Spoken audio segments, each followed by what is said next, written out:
welcome very, very much to Conversations, where I'm pleased to welcome to the program this evening two gentlemen who can help explain the situation in the very important country of Pakistan. And I'm very pleased to welcome them to the program, and I'd like to introduce them and get into a conversation about that interesting country and some of the broader dimensions of Islam and some other issues we might want to discuss. And if I could, I'd like to introduce on my far left is Dr. Mazhar Ali Khan Malik. And Dr. Malik is the president of the Pakistan League of America. He's also a professor of, I believe, industrial engineering at the New York Institute of Technology here in New York. And Dr. Malik, welcome very, very much to Conversations. Thank you very much. And if I may, on my immediate left is a distinguished guest, Dr. Tahir Al-Qadri. And Dr. Qadri is a scholar of many aspects of the human condition, and is the president of the chairman of the Pakistani Awami Tariq, as I understand, political party that's newly formed there. And Dr. Qadri, welcome very, very much to Conversation. You're visiting us here, Dr. Qadri, here in New York, so perhaps you could share with myself and the cable television audience a capsulation of the recent history of Pakistan to bring us up to date, what the situation is. We're probably pretty well aware that more recently Benazir Bhutto has been nominated as head of government there. But maybe you could share a little bit with us the recent history of Pakistan to help set the stage for the American people who perhaps may have not been aware or had forgotten somewhat what exactly the recent developments are the last 2 or 3 years. In fact, Dr. Chana, you know Pakistan belongs to third world, and it got independence in 1947. Mm-hmm. And now we are in 42nd year of our history. So Pakistan, in fact, was created and it got independence for the purpose that this state would become an Islamic state. Mm-hmm.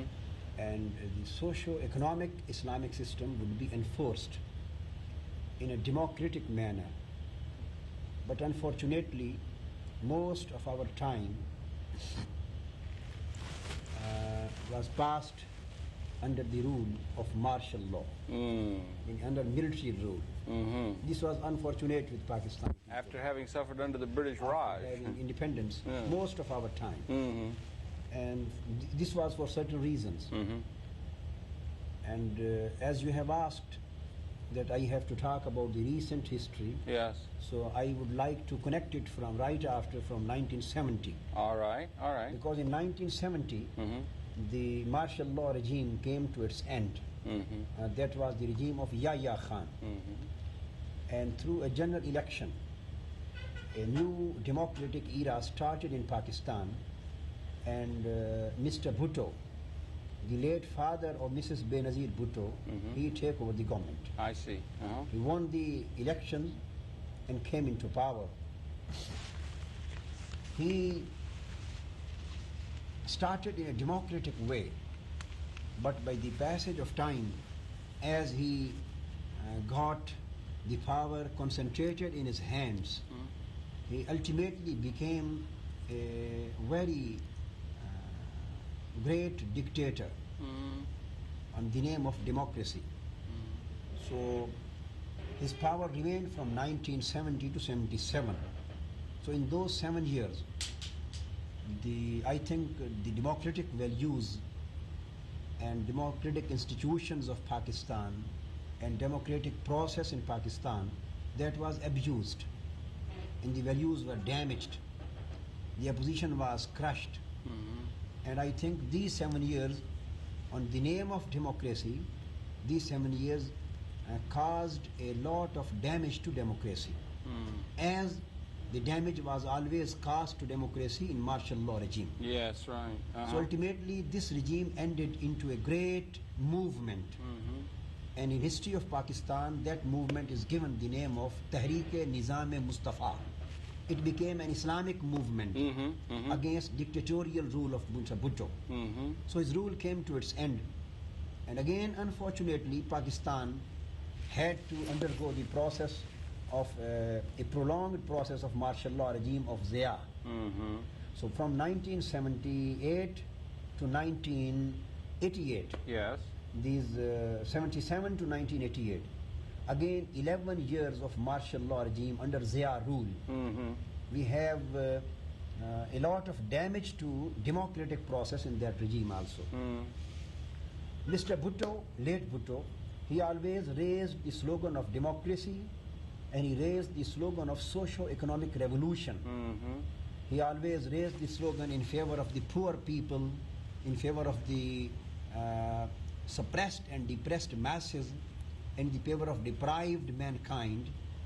But in fact, he did not anything for their betterment, for their provision of their rights, and for restoration of their democratic rights, as well as political as well as economic democracy. It must have been very difficult coming out of the period of having fought against the British Raj as part of the difficulty in the breaking up of the subcontinent into India and Africa, the trauma of that, all of the loss of life, the displacement of people. It's a very, very difficult historical period that you grew out of, and one that, as you said before, a third world country where there was an endemic condition of very, very low income and so forth. Great deal of difficulty in trying to establish democratic principles and so forth, I would presume, yeah, right. So it caused a lot of difficulty for Pakistani nation when a man comes in power in the name of democracy and crushes the democracy values and democratic process. So it creates a lot of difficulty to the people. So it caused a reaction in political process. So those political leaders who were in opposition at that time, they caused his action caused a great of reaction, political reaction. So in Zia regime, again, when it was martial law rule, he raised the slogan of Islam. Yes. But in fact, the Islamic order was not practically enforced in Pakistan. That is He important. always used the name of Islam, Just like you could use the name of democracy, perhaps. as Bhutto used the name of democracy. So Zia used the name of Islam and used the name of Islamic institutions, an Islamic social justice system. But in fact, this thing was not given to the people, not given to the country. Well, you have a history, if I'm not mistaken, of some large land-holding people, and there is almost a, I want to use the word loosely, almost a feudal laws. tradition in there that, in a certain sense, holds us very hard to break this, I should think, no? So what happened? You are talking right. Yes. What happened in these 11 years and in the past 7 years of Bhutto? So we are talking of the total 18 years of Bhutto and Zia regime. So the problem which was created was that in this period when martial law regime, when democratic process was seized, so he hold non-party basis elections. So when he hold non-party basis election and he choose his own representatives without adopting the democratic way of election, so the feudal lords who had local influences on various areas and various territories of the country, and some capitalists, big industrialists who had some economic influence and some commercial influence over the people. So on the basis of their local influences, their feudal influences, their industrialistic influences, their capitalistic influences, they came into power in this martial law regime. So in fact, the power went directly in the hands of few people. So after the end of Zia regime in 1989, he was killed in a plane crash. he was killed in plane. And then there were elections. Then there were elections.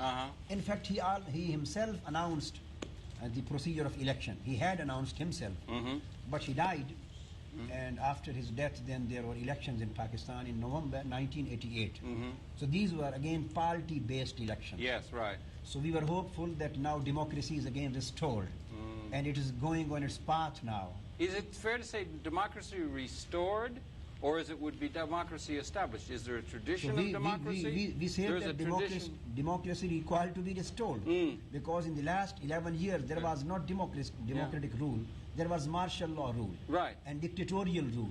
So we needed, in fact, the restoration of democracy. Well, when it is restored, then we need its establishment. The restoring of democracy, such as it was spoken of in the early stages of Mr. Bhutto's regime? or no? Again, he talked of democracy, but in fact there was not practically democracy given Well, to the has there people. been democracy ever in the history of Pakistan? there Real was democracy? Has there been? was. When? I mean, when? Before the Yahya regime, there was martial law of Ayub Khan. And before the period of Ayub Khan, there was democracy. Brief. Brief period of democracy, very brief period. But there's a longing for democracy, and it's the thing we want to find out. You're a great Islamic scholar, and there is a possibility that it is appropriate that there be Islamic traditions that would say democracy is in keeping with the best of Islamic. Islamic political system supports democracy. Islamic political system is primarily based on the concept of democracy. The Quran itself supports the democratic values and human rights, the restoration of human rights, guarantee to human rights, establishment of democratic institutions, and Quran and Islamic political system itself negates all kinds of dictatorial rules, whether they are in monarchical form, or in the form of oligarchy, or in the form of dictatorial rule in an authoritarian state, totalitarian state. So all forms of, we will say, dictatorship, these are absolutely negated and rebutted in Islamic political system. If it's but understood and followed appropriately. So I was talking that now, in November 88, democracy was restored through elections. But now we are... There were honest elections. Through elections, honest elections. Democracy was restored. Two parties came into government.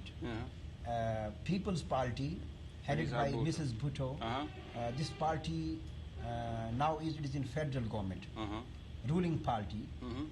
And there was an alliance of some political parties known as IJI, it is Islami Jamhuri Ittihad, now headed by the Chief Minister of Punjab. I see. So this is another party came into the rule in the biggest province of Pakistan, that is Punjab. Yes. So now this IJI is ruling party in the province of Punjab. I see. And it is in opposition in parliament. I see. And People's Party is the ruling party in the center, and it is the opposition in the provincial government of Punjab. Oh, I see. And I've read recently in the paper... So this is the thing. I see. Now there is a province of Sindh. This is exclusively ruled by People's Party. And now there are two other provinces, NWFP, Frontier Province, and Balochistan. In these two provinces, they are broad-based government, mixed government. I see. So this is the prevalent political condition of Pakistan. Yeah, so Dr.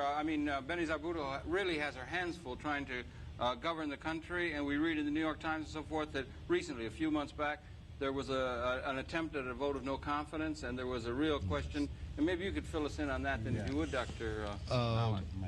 Well, I would answer you since you're asking me. But my major area is econo-industrial development in the third world. And Pakistan's situation, still Professor Qadri knows better. Yes, there was a no-confidence motion from the opposition, and this opposition belongs to the late General Ziaul Haq. And the purpose of this opposition was not the betterment of Pakistan. They just wanted to capture the government. They do not believe in democracy. They do not believe in lifting the conditions of the masses. People's Party, Ms. Bhutto's party, at least talks about it. But the General Zia's people, it looks like they represent on this earth interests of not of mankind but of God, God of their perception. In the name of Islam. In the name of Islam. People have absolutely no advantage if, for example, these people had defeated Ms. Bhutto. So basically, both the parties, Ms. Bhutto says she wants to do. She has no experience, and people around her, they have no experience because she discarded the old comrades of her father. She took young blood. She's herself, I'm not against young people, she's herself young, but she has not been able to do any good development, economics or industrial. Inflation in Pakistan is 50%. Prices are doubled. she is giving money to her own party men in the name of development, and this is like giving them a bribery. So political bribery. Really, it is. We read such. That's right. Now, Zia's people, of course, we don't expect any good thing from them, from Miss Bhutto. But that's a powerful force. There's a large group of seats in the Congress. Of course. Of President Zia's people, right? Of course. And that's, of course. That is in the name of Islam that right. they do this, right? So for that reason, the people of Pakistan, the country needs a third force, which will be Islamic, and at the same time it will solve the problems of the people, it will banish the poverty, it will develop the country economically and industrially. That's a large charge. That's a great, difficult thing to be done. Compare this thing with Hong Kong, Singapore, Malta. These countries have no land. Yes, they are only cities. That's right. Pakistan has a lot of fertile land. Yes, indeed. Think of human beings. Pakistanis are strong men. You get nearly 100 million people. 100 million people and strong people. Yeah, right. If you go to Pakistan, you will see they are strong people. When a strong man in a fertile country is hungry, that is the fault of planning. That planning, God willing, Professor Qadri, myself, our associates, 3 parties who have joined, we shall make up the deficiency. You're trying to make a 3-party coalition. There would be a third force in the politics of Pakistan. We have just started the coalition based on 3 parties, but it's going to be much more broad-based. Some other parties are also expected to join this coalition. This, as Dr. Malik has explained, that this is this was becoming a third balancing political force, which will, I think, revolutionize the society and system. And this third force possesses the character of Islamic, progressive, democratic, and revolutionary. These are things to talk These about, are because the in the minds of many people... The first people... thing which I would like to give a little bit more elaboration. Dr. Malik has explained nicely the thing. You asked about no confidence move. I would like to throw a light a little bit more. The situation in Pakistan is that in elections of November 1988, neither of these 2 parties was given exclusive mandate by the people. The political and democratic mandate was given split. People's Party, as a result, came into power in the center, and IGI came into power in the province of Punjab. But unfortunately, from beginning of their rule, from the very first day of their rule, as soon as they entered into parliament and assemblies, they had mentally not accepted each other to the democratic right of the ruling. So from the very first day, IJI, the opposition, is trying to topple the government of People's Party, and People's Party at the same time, from the very first day, is trying to topple the government of IGI from the province. So the federal government is working against the provincial government, the most effective provincial government, and the provincial government is constitutionally at war with federal government. This must make for great chaos and almost now anarchy. The problem is that People's problems nobody is paying any attention to because they're busy in fighting. So People's Party firstly tried to launch a no confidence move against the IJI government in Punjab, and ultimately they lose the game. So IJI then again planned and managed, and they got support of some other minor political groups and constituted and combined opposition parties as COP. And now this COP, it launched the no confidence move against federal government. It nearly succeeded, no? Nearly succeeded. Now the question is, in fact, that People's Party possesses about 94 seats in National Assembly. And IGI has its own 64 seats. There is a difference of 30 seats between these 2 parties. And the same is the condition in the Assembly of Punjab. I see. People's Party possesses about 100 seats, and IGI has its own about 131 seats. I see. It's just like difference is equal in both cases. It's very confusing. It's very difficult situation. Both of the party, People's Party, both of the parties, they have they have come into power with the coalition of some minor groups and with the support of some independent candidates of the assembly, independent members of the assembly who do not belong to specific political parties. So through political bargaining, through political bargaining, through political dishonesty, through political corruption, through political, we will say, paying money. Yeah, they buy people. They buy these people. undemocratic $1 methods. million. So these undemocratic methods, both of the parties are trying to purchase the members of the assembly. They have made them the commodities, they have made them the purchasable goods, and they have changed the assemblies and parliament into stock exchange. And now they are purchasing the people to try to strengthen their own political strength and then to topple each other. And how is it? Absolutely, more than 1 year has passed, and none of these two political parties have got success in their own plan. And not very much. What do we think? We think. Yeah. I, as the chairman of Pakistan Awami Tehreek, and our friend Air Marshal Asghar Khan, as the president of Tehreek-e-Istiqlal, and Allama Sajid Naqvi, as the president of Tehreek Nifaz-e-Fiqh Jafriya. These are political alliances, alliance. right? And there are some other political parties who are going to join hands with us. So what do we think?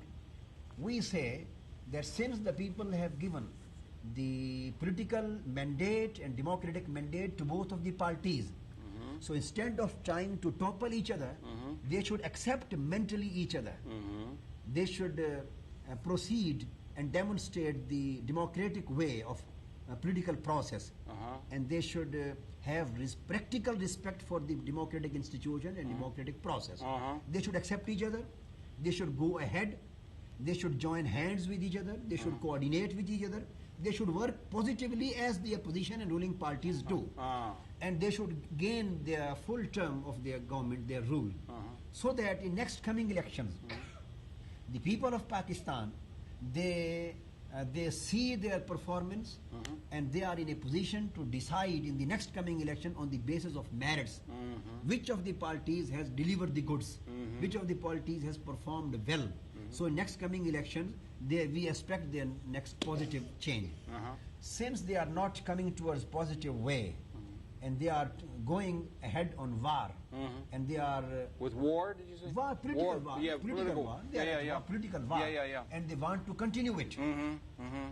So we have thought that now there is a need of third political force in Pakistan, very effective force, which should be Islamic, which means that the ideology and the socio-economic program and the concepts and ideas and the principles of that party should be directly based on Holy Quran and Prophet's Sunnah. Now it should here be Islamic in its nature. Number two, it should be progressive, not extremist, not conventional, not traditionally religious, but it should be progressive at the same time. By progressive, we mean that it should meet with the requirements of the contemporary age. It should meet with the needs of the contemporary age. It should fulfill the requirements of socio-economic revolution. In the name of Islamic principles. In the name of Islamic principles, in the light of Islamic principles. Now that's and something it should be balanced. It should be balanced. It should be against the successors of Zia, as well as against the successors of Bhutto. Now those two people, Zia was based on a certain fundamentalist sense of Islam. Let me say, please do talk to us, because many people think that the Islam is not going to be able to provide. If people adhere strongly to Islam, they're not going to be able to ascribe to progressive, democratic, and economic progressive perceptions. Maybe clear that up. Islam puts so much emphasis on research and development of new knowledge that the word ilm, which means knowledge and science, is used only second to the word Allah in the Holy Quran. Really? Yeah, I didn't realize and that. it is emphasized in the traditions of the Holy Prophet, search for knowledge even if you have to go to China. China was neither Islamic then nor is it Islamic today. Right. Which means Quran and Islam asks for going for knowledge no matter from where you have to get it. General Zia he wanted to use Islam for his own rule. He was not interested in the implementation of Islam. Islam does provide solution to problems in the sense that it encourages scientific research.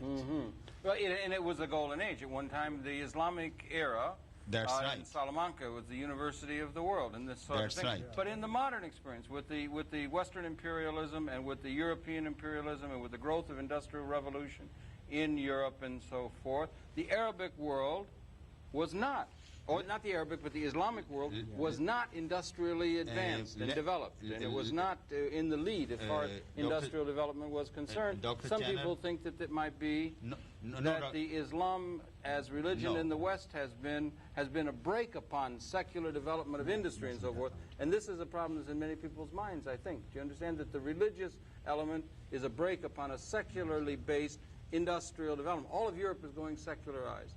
Much of Japan is now secularized. They're not religiously based, they're secularly based. They're secularly based, materialistically based, right? And that the religion holds people back from material development. Do you understand? You can address yourself to that because you're a student of Islam. And set us straight on that.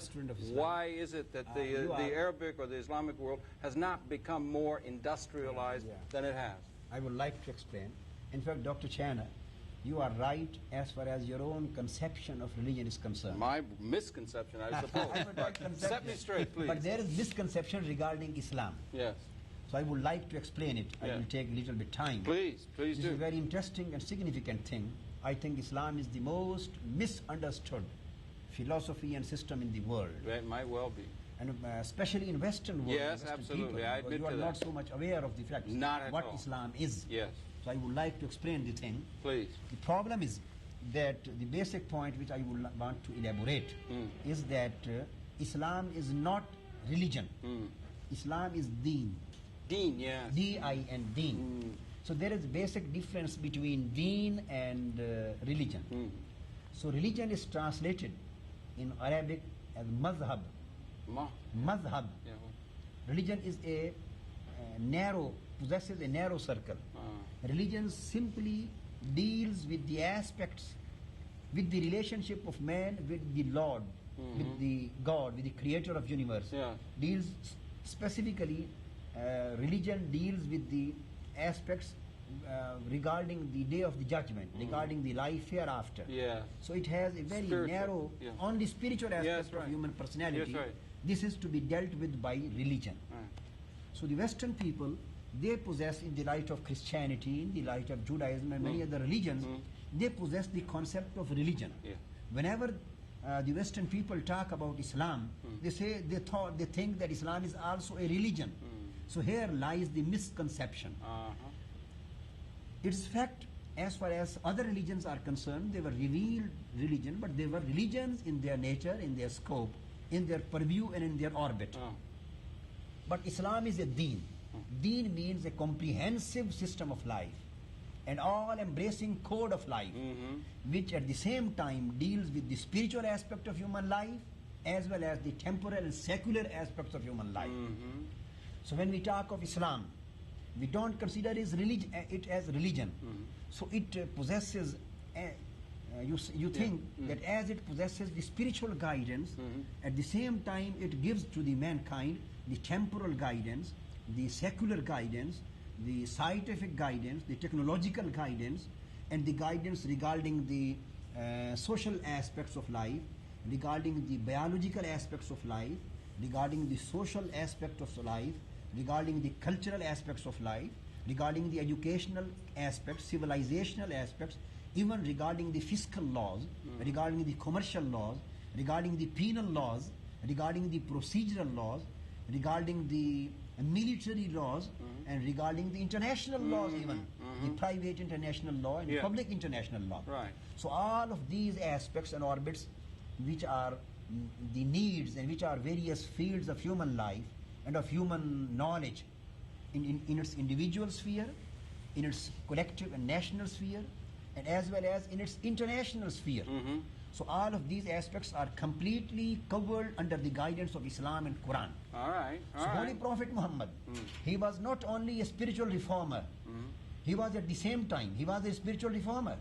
he was the prophet, he was an apostle of God, but at the same time he was the ruler, he was the political leader of humanity, he was the head of the state of Medina, Yes. he was the commander, he gave the law, he was the chief justice of the time, he was the commander-in-chief of the time. And the caliphs that followed. Yes, and the caliphs followed him.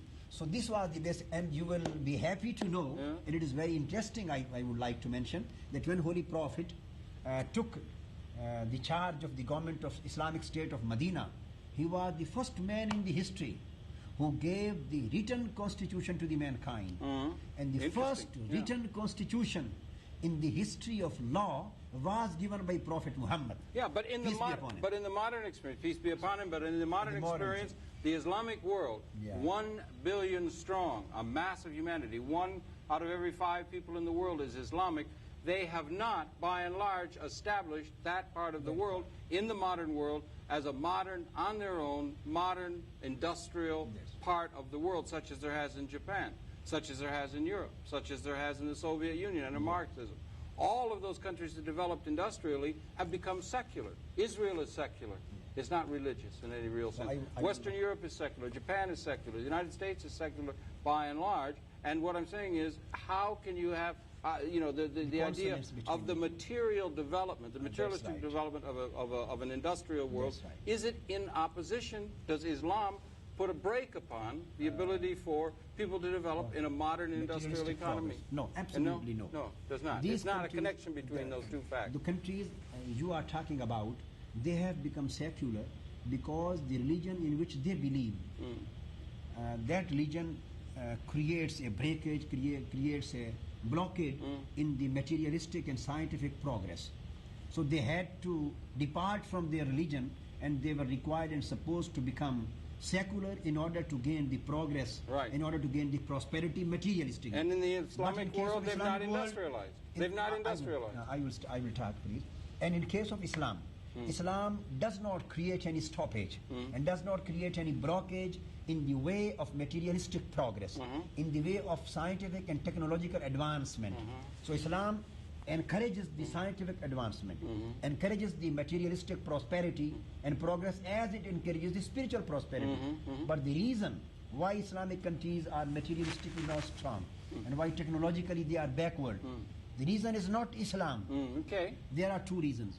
Number 1, they are not actually enforcing Islamic socio-economic order in their states. Interesting. So they are naming Islam. It's been corrupted. They are naming Islam, abusing Islam, but in fact they have not enforced the Islamic order, the Islamic socio-economic system, the Islamic moral and ethical system, and Islamic constitution in their states. That's Had interesting. they enforced Islam in letter and spirit, as they have in the historical past, in the history of past, they would have better states, they would have created better societies, and they would have certainly gone on the path of progress and prosperity and solidarity and integrity, whatsoever we can say. So The first reason is that they are not enforcing Islamic order in their lives.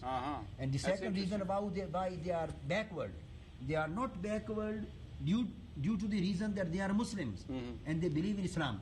They are just backward because they have not fulfilled the requirements of modern technological era.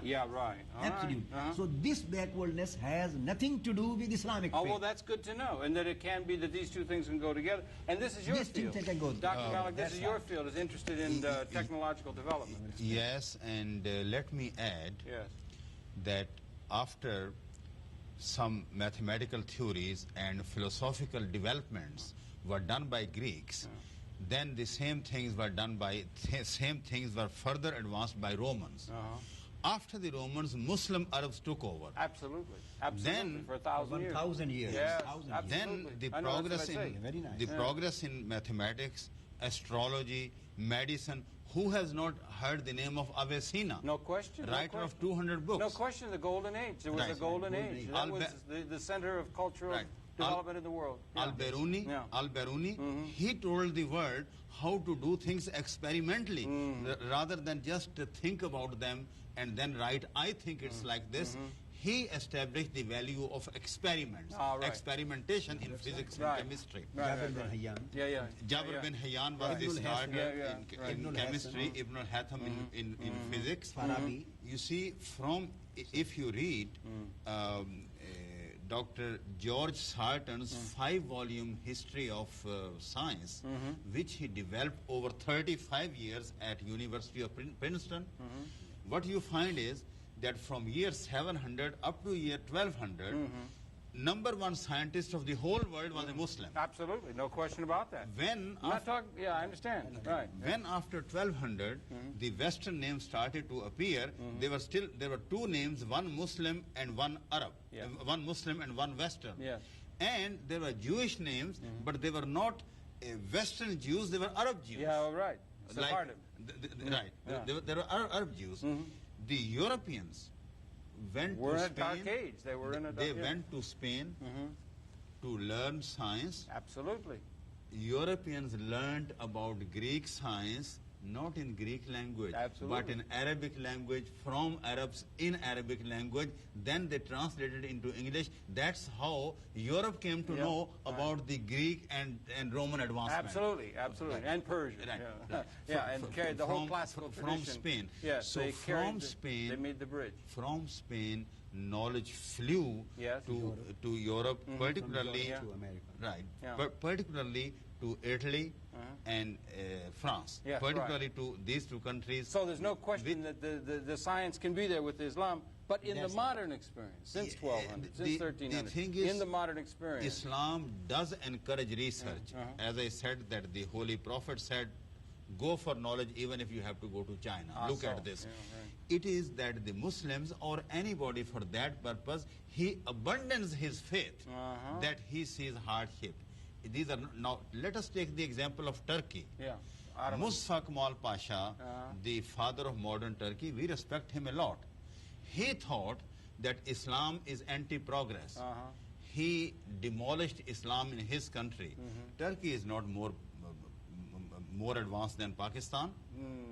So Islam is not anti-progress. This is an illusion, generally a result of not knowing Islam. Well, they have suffered, of course, The too. They've question which you also, have it's asked. interesting, they've also suffered, we might remember in the modern experience, they've suffered European colonialism, Dr. which Chandler, has milked those countries. I think yeah. the question is very clear, that we have answered that the backwardness, technological backwardness of these materialistic. countries, materialistic backwardness of these countries, this thing has nothing to do with Islamic faith All right, that's or Islam. This is very clear. All right. Islam does not abandon and creates any stoppage in the materialistic progress. Right. This is due to their own not fulfilling the modern era requirement, Right. not fulfilling Education. education, technological advancement, not fulfilling the requirements of scientific advancement, and so this is the separate question which has nothing to do with Islamic faith. All right, well, This is now what we have to do. yeah, right. We have to do, in fact, we have to work for the development of scientific knowledge in Muslim countries, to work for the advancement of technology in our countries. Well, Dr. Malik's doing a great deal of that and Yes, has many, many, yes. many, many important and good ideas that you would contribute. These right? are the basic things. on, which we- on how the technology can be brought to the benefit of the people. Area of specialization. I mean. Yes, according to my calculations and my planning, if Pakistan's Ministry of Industry, they starts acting on these plans, which is optimum development planning, how do you develop industry so that the profit from this industry after paying the loans is maximum. This time, as you know, these developing countries cannot even pay the loans. Yeah, I know. We have Okay. a problem, the IMF, all over the world, and Right. the loan, and Now, the reason is not that something is bad with the loans. The reason is that these corrupt governments in the third world countries, they put their relatives as in charge of the affairs, whether that relative knows anything about industry or planning or not. So It is misuse of the loan. Yeah. it's misuse of the loans and not knowing the planning, not knowing the methodologies of planning, not knowing the industrial development, not knowing industrial engineering, not knowing machinery maintenance, not knowing that managerial revolution which after the First World War, America brought it up. Yeah. The industrial revolution was brought up by Great Britain, the managerial revolution by America. Interesting. That managerial revolution, that's my specialty. yes. My calculation is that if my theories are applied to Ministry of Planning, Ministry of Industry and Ministry of Production, I feel that within 7 years, our per capita income from the present about $400 will go to about $2,500. Good Lord. Right. That is the per capita income in Russia and in prosperous countries of Eastern Europe. With that income, okay, America and Western Europe can still look down upon at these incomes. Yet, when Pakistan has 400 and in 7 years we can bring it to 2,500, then every Pakistani has respectable life. He has food, clothing, shelter, education, and health. That'd be an incredible rate of growth. That would be an incredible rate of growth. This is my calculation that we can do it. We can do it. Now, of course, after 2,005 years, 2,500 per capita income, we are not going to stop at that. No. We are going to continue. I really believe that if planning is done through this methodology in all over third world. Yes, it addresses itself to the third world in general. Of course, yes, of course. Right. I think all countries, depending upon their present level where they are, since I am from Pakistan, I have done calculations with regard to Pakistan's present 400. So I think Pakistan can come to the to prosperity in 7 years. The other countries, India maybe in 8 years, some other country maybe in 5 years. The need of the third world is to do the planning on scientific basis, not to make it a propaganda tool and come here in the United Nations in New York and try to have better terms from the industrialized countries. Of course, they should get it, but they should also go back home and put those people in charge who understand these things. Professor Qadri, his planning is that 10 years he is going to devote to Pakistan specifically, and he's confident, and I am confident, and our colleagues are confident that we will make it Pakistan like a Japan in our own sense. Then we are going to divert our next attention to the Islamic world. The whole Muslim world. The whole Muslim world. Set yourself as a model. Because as you know, it could be a model to much of the third world. Exactly. Then third world. As you know that Muslim worlds do not have democracy. If they have income from petrol, yes. They have, but the income from industry is very, very small.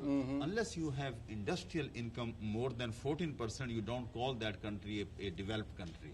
Let's say in America and Russia, the income from the industry is close to 33%. So petroleum income does not make you rich in the industrial sense. I see. So the Muslim country, you must build infrastructure. Right. Yes. You must have income from industry, not income from raw material. Yeah, right. No, I said you build infrastructure. Right. You must build industrial infrastructure. Right. Yeah. So these countries, Saudi Arabia, Libya, these countries must build industry, also must have democracy, and then the Muslim world, we hope that in 10 years we will have a modern democratic world, and really maybe our dream is too much and we are not able to fulfill in our lives, but then we really want to go further to the third world and then eventually, believe it or not, to your part of the world. Now, what can we do in your part of the world? In the United States. I mean Western Europe and North America. Now, you do have everything materially that you think, but maybe you don't have peace of mind. That's right. We believe, there's a lot of science. We believe that our world needs more materialistic progress, your world needs more peace of mind, and we, God willing, are going to work on that. By having us come to Islam? No, by having you understanding Islam. There are many in Islam. It's the fastest growing religion in this country. Right. There's 8 million. By having you understanding Islam, having you understanding the value of contentment, since greed has no end. Yeah, and it's the bane of the modern world. It's the bane of this country. Right. You don't have this you have this also in Pakistan? We do have. Yeah, you have corruption and greed and so forth there. And you also have political problems to do this, to do the planning. You have feudal society. You have some people who own great power, great land mass and so forth. You would have to have, in order to do your planning appropriately, and so forth, you would need political revolution, economic revolution, social revolution. And how are you going to be regarded if you provide this to the people who hold great power now, landholders, and the people who hold great industrial power and have an interest in the way things are done now? How do you address those people, and how do you deal with these people, and what kind of a revolution do you make? Is it a peaceful revolution? That's right. I would like to talk on it. firstly, since we are going to bring an Islamic, progressive, and democratic revolution, this is the first thing on which one should be very clear. We are not going to bring revolution through gun and barrel. We are going to revolution through democratic process. We believe in democracy, and Islam believes in democracy. That's when we talk of Islamic revolution, which means we talk primarily of a democratic revolution in order to make the society a progressive society, balanced society, materialistically progressing as well as spiritually progressing. So we want to create a very good consonance and consistency and compatibility between the spiritual and temporal. So first thing I have made clear that we are not going to bring a revolution through gun and barrel. We have to bring the revolution through masses, through democratic process. Consciousness raising, or consciousness, or through education. awakening their consciousness, to educate them, to bringing their level of education higher, and to inculcate the political consciousness awakening in their mind. So how we are doing? With a political movement. You have a political movement. Yes. So, for example, I announced the formation of Pakistan Awami Tehreek, one of the greatest political parties in Pakistan, in May 1988. Only 8 months, I think 8 or 9 months? Yes. 9 months back. In fact, before the announcement of the political party, I was working as a head of an international Islamic religious organization that is Minhajul Quran movement. And we have been working on intellectual side. We have been working on cordial and spiritual side.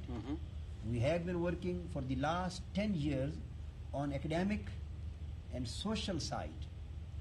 So after having worked on these aspects, we have created a very large, well-disciplined organizational network in the country, all parts of the country, right from top to bottom, from big cities up to the villages and towns of the countries, up to the rural areas, to the masses, to the common man, to the laborers, to the farmers, to the common street men, who are in fact at this time in a problematic situation. Who respond to your Islamic call and also respond to the technology or the progressive call. Yes. Progressive Islamic. Yes.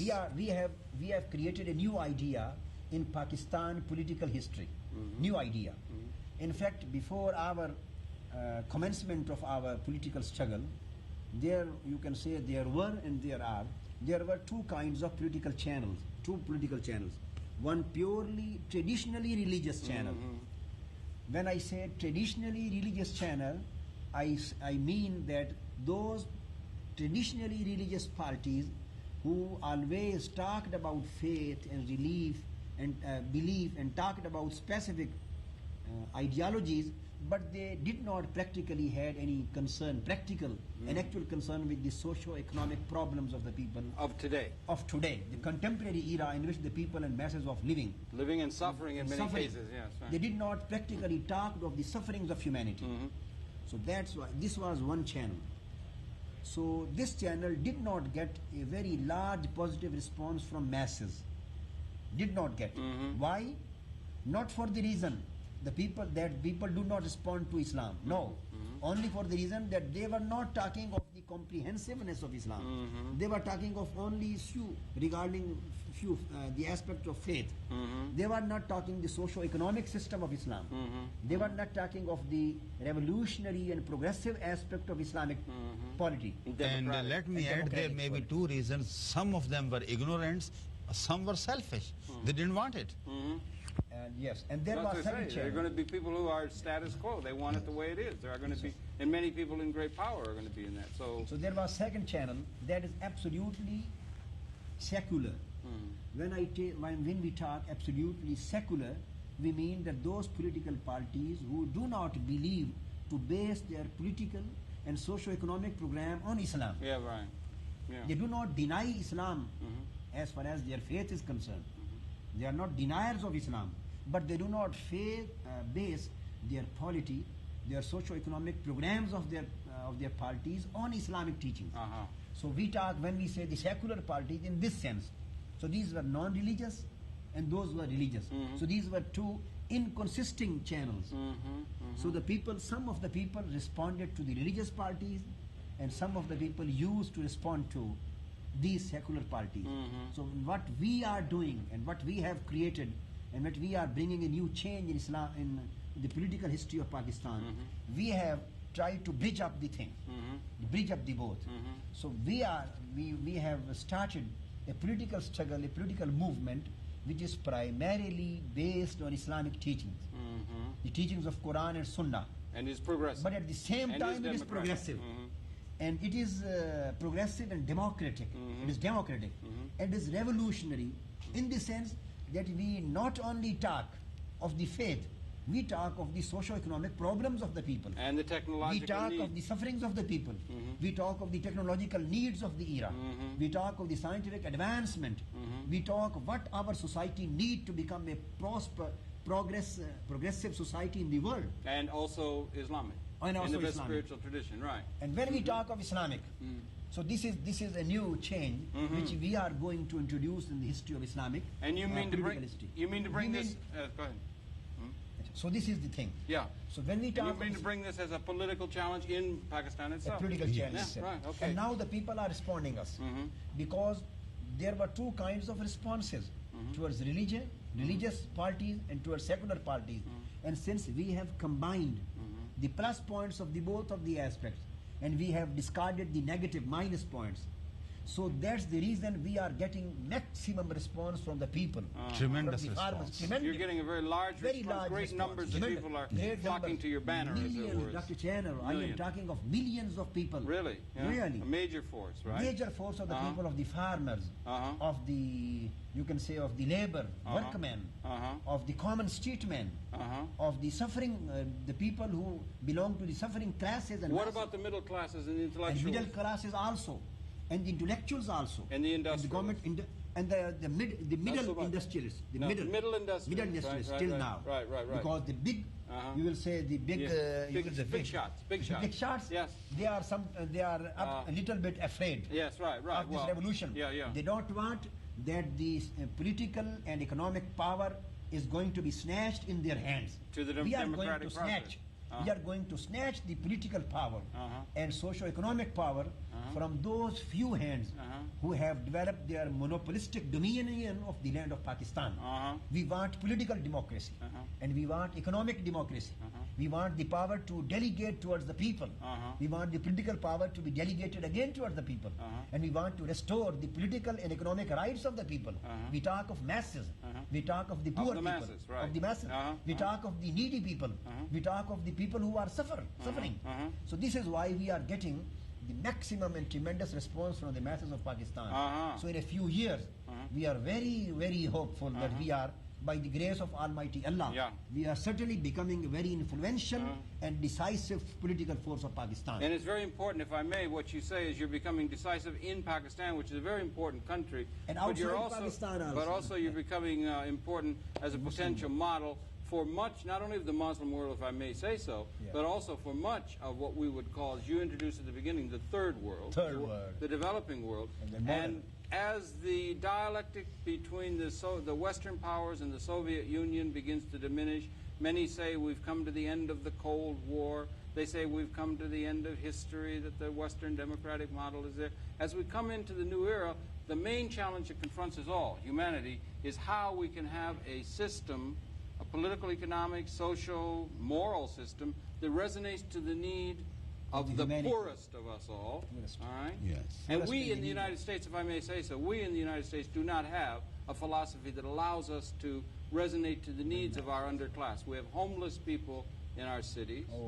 We can set the tone for the very clever and the very wealthy to do very well, but to resonate to the needs of the underclasses, and not only of our own country but of the world, is something that we need in our country to regain a sense of moral strength that we do have and need in lacking. And I congratulate you very much on trying to put this together.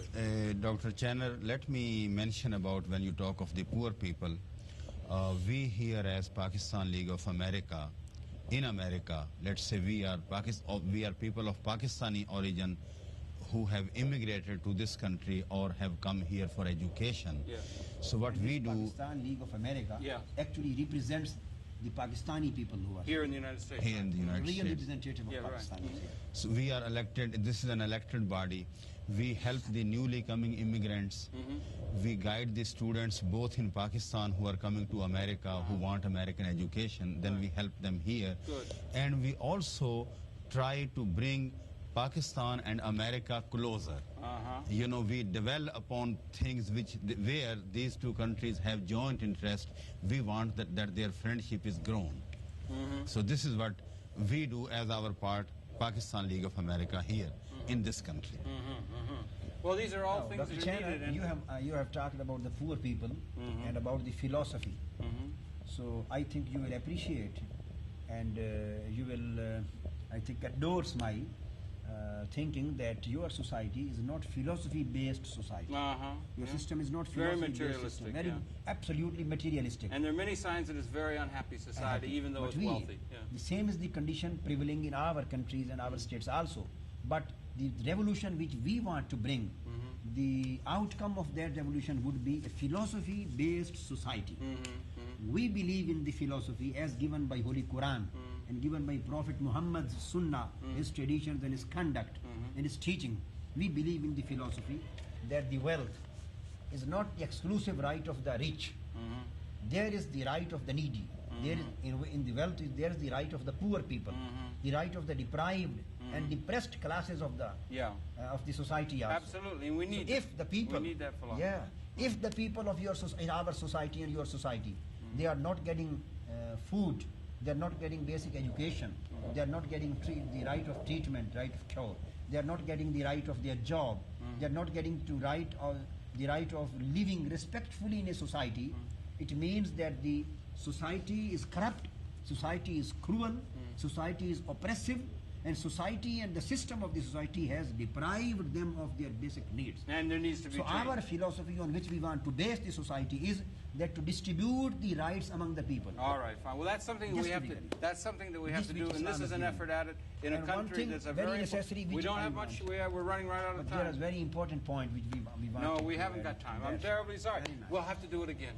We'll Thank have to you do very more. much, Dr. We'll have to Channer. do more. We're very And grateful. I'm sorry we run right out of time. There's only so much time we're limited Very by. nice. And I'd like to Thank- thank you very, very much for Thank you very viewing. much, And to everybody. remind you again, we've had two representatives of a revolutionary, Islamic, spiritual, materialistic, to technologically relevant movement in Pakistan. We're happy to have brought you Dr. Tahir Qadri and Dr. Mazhar Al-Khan Malik.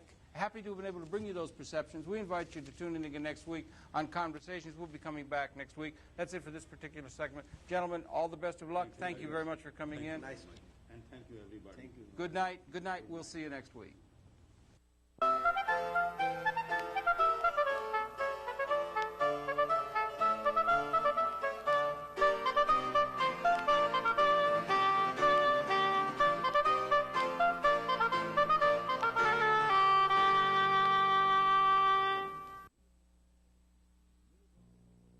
The Universal Declaration of Human Rights, adopted by the United Nations 40 years ago, may not be a legally binding document.